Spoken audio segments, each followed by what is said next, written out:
ഓം നമോ നാരായണായ. മഹത്തായ നാരായണീയത്തിലെ അത്ഭുതകരമായ മറ്റൊരു ഭാഗത്തേക്ക് നമുക്ക് കടക്കാം. ജ്ഞാൻകോശ് ബഹുഭാഷയിലേക്ക് നിങ്ങൾക്ക് സ്വാഗതം.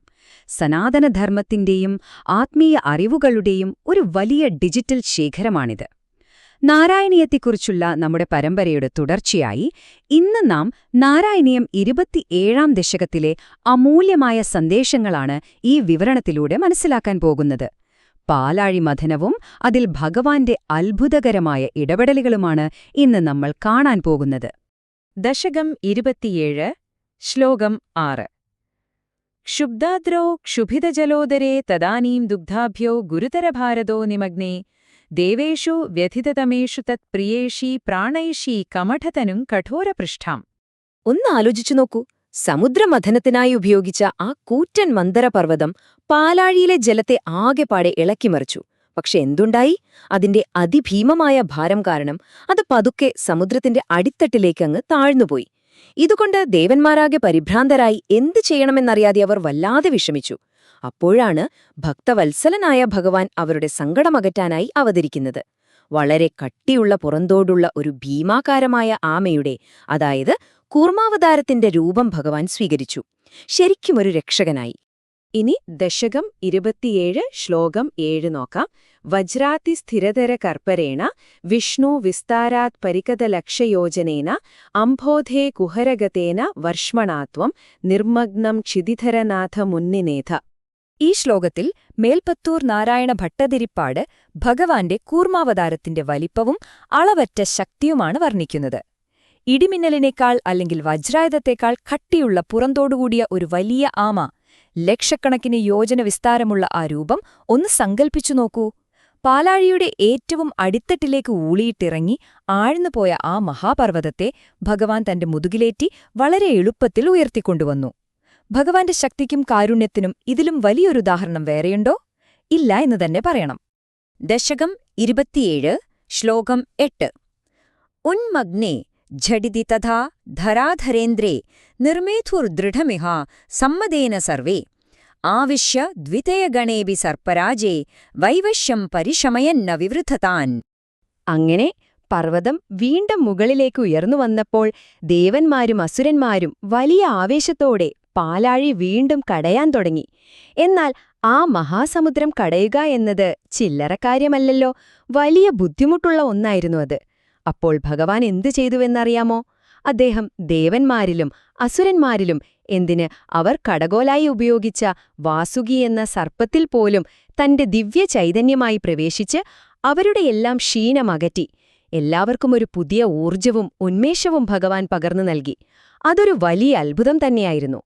ദശകം 27, ശ്ലോകം 9. ഉത്താമഭ്രമണജവോന്നമദ്ഗിരീന്ദ്രന്യസ്തേക സ്ഥിരതര ഹസ്തപങ്കജം ത്വാം അഭ്രാന്തേ വിധിഗിരിഷാദയഃ പ്രമോദാത് ഉദ്ഭ്രാന്താനുനുരുപാത്ത പുഷ്പവർഷാഃ. പുതിയ ഊർജം കിട്ടിയതോടെ അവർ അതിവേഗത്തിൽ കടയാൻ തുടങ്ങി. അപ്പോൾ ആ വട്ടം കറങ്ങതിന്റെ അമിതമായ ശക്തിയാൽ മന്ദരപർവ്വതം വീണ്ടും മുകളിലേക്ക് തെറിച്ചുപോകാൻ തുടങ്ങി. പ്രപഞ്ചത്തിന്റെ സന്തുലിതാവസ്ഥ നഷ്ടപ്പെടാതിരിക്കാൻ ഭഗവാൻ തന്റെ താമര പോലെയുള്ള ഒരു കൈ ആ പർവ്വതത്തിന്റെ മുകളിൽ വെച്ച് അതിനെ കൃത്യമായി ഉറപ്പിച്ചു നിർത്തി.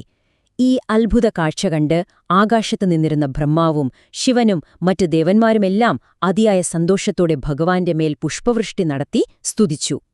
ദശകം 27, ശ്ലോകം 10.